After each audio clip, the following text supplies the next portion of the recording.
All right, everybody. This is Rob again, back with another video. So on this video, I wanted to address sharpening a pencil. It's something that's not really addressed very much, and it's not really given a whole lot of importance. But it's crucial that you understand the importance of sharpening a pencil. Okay, so first I want to apologize for my grotesque hand. The burns are healing thanks to COVID-19. Not because I have COVID-19, but I was outside using my smoker as I have a lot of time on my hands. And, well, I got burns.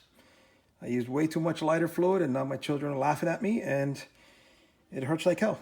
So, okay, let's get started. So here's one that I did a while back, and I showed in one of my videos recently.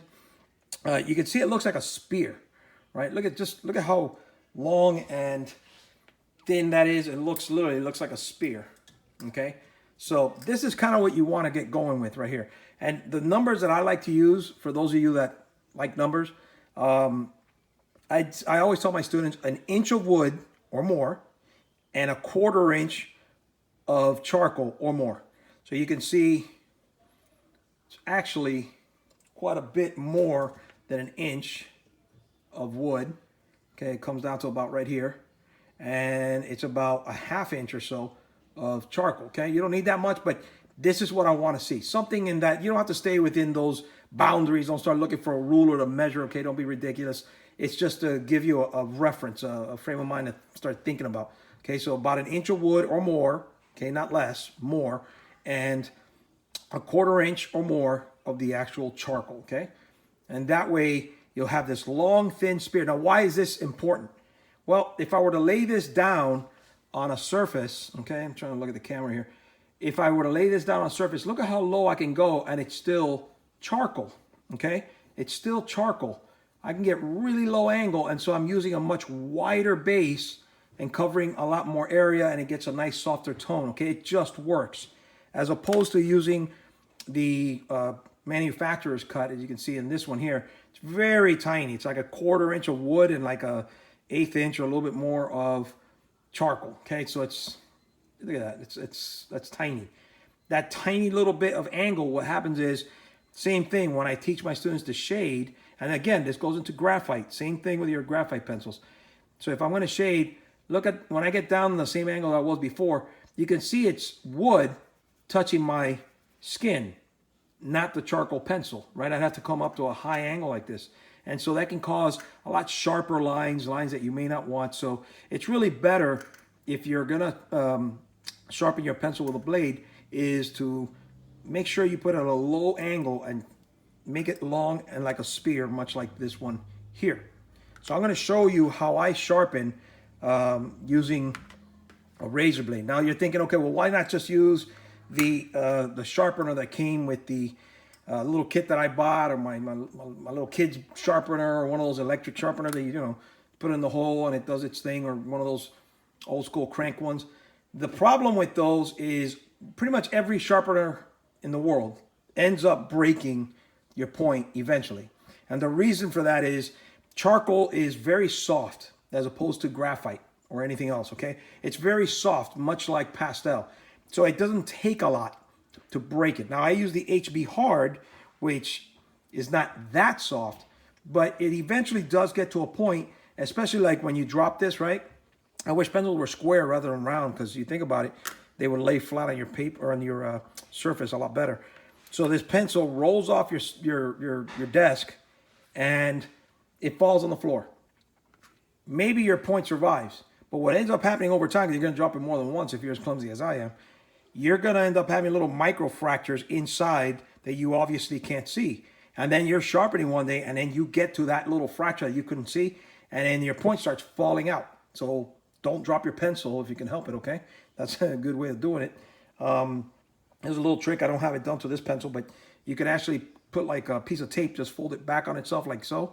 Like my thumb and index finger would be the tape, like this, and then it kind of gives it like a flap.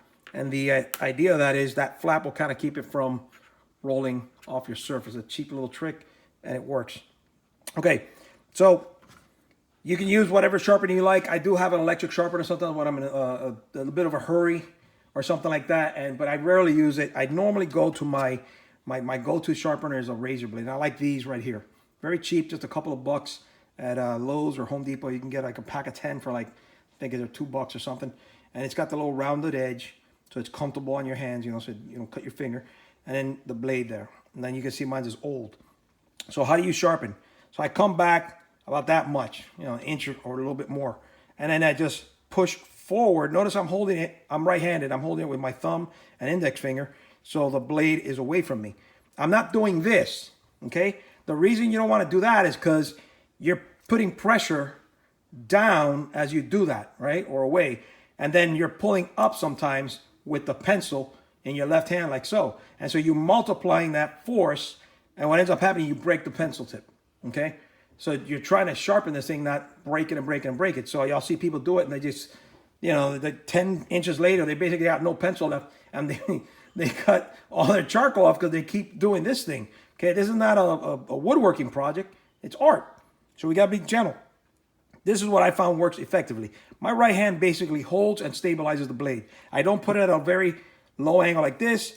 I put it at an angle like this, okay? So it's almost parallel with the surface of the pencil. And then I push forward with my left thumb.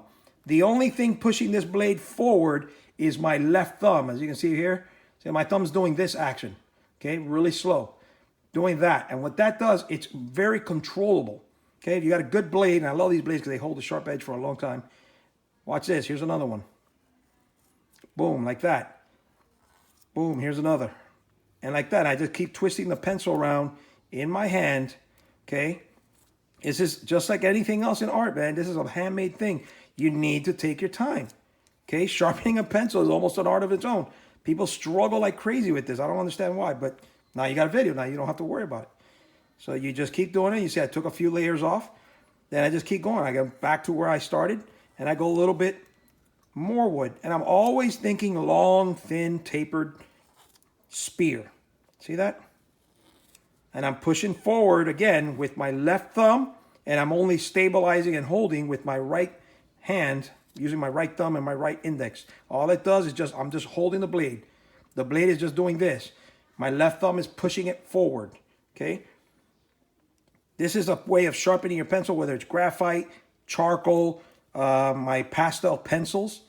I like working in pastel pencils rather than those big blocks like I used to.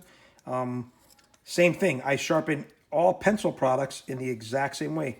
It's incredibly sharp points that you can get. It's very, very efficient way of working.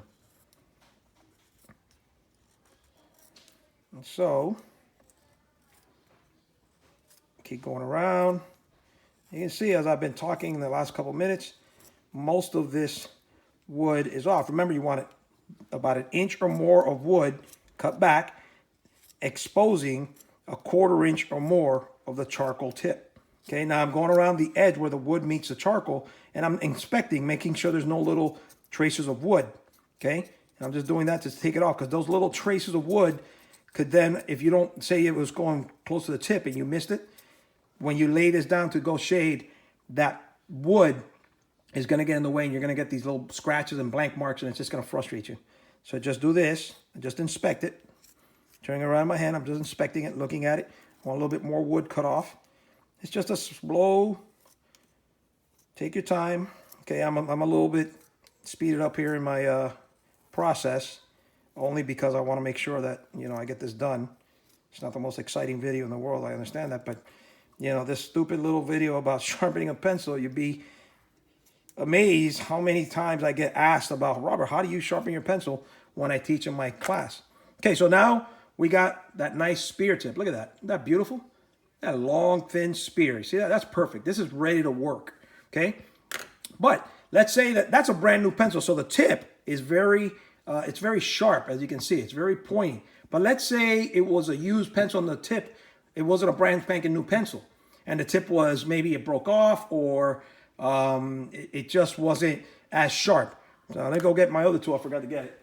Give me a second.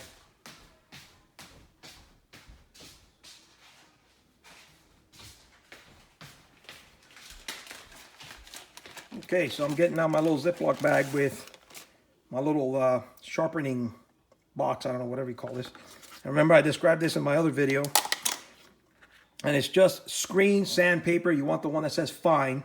And you just, you know, in this case, one of my students made this for me, actually. It's just what do you call this? A little butter, Land O'Lakes butter, good butter. And her husband cut a hole out, and he put the sandpaper underneath and just glued it using some sort of, I'm not sure, it looks like epoxy glue or whatever works, doesn't really matter. And then that way it keeps things clean. So now what's the next step in my cleaning, or in my sharpening process? So you see I got it to a spear, and say I want to get a nice long tapered tip. As you can see, I got black, then for my red pencil drawings, and then for my white. I keep those areas segregated from each other when I sharpen, because we want to make sure that we don't use the black in the red or in the white, because it's just going to contaminate things, okay? You don't want to pay the price later. So I just go like this. What I find is more circular type motion kind of gives you a refined point. But in the very beginning, if it's really dull and you just got done with the wood, I go back and forth like so, okay? I go back and forth, hold it there. Then I turn it about a quarter of the way or so. I back and forth again. Then I turn it, back and forth again. Turn it, and I'm back and forth again. Think more like a pyramid, okay? It tends to work faster this way than somebody's trying to constantly roll it in their fingers, because you'll lose control trying to roll this thing around, and then what ends up happening is you dull the point, and you're there for, you know, another hour trying to figure all this out. So just back and forth, and when I look at it, then I inspect it, I say, hey, you know, that's a pretty good point. I like what I see. Then I may go back and just kind of refine it with a few little circular motions. It really does not take me very long at all. And then I just inspect it. I like what I see, good.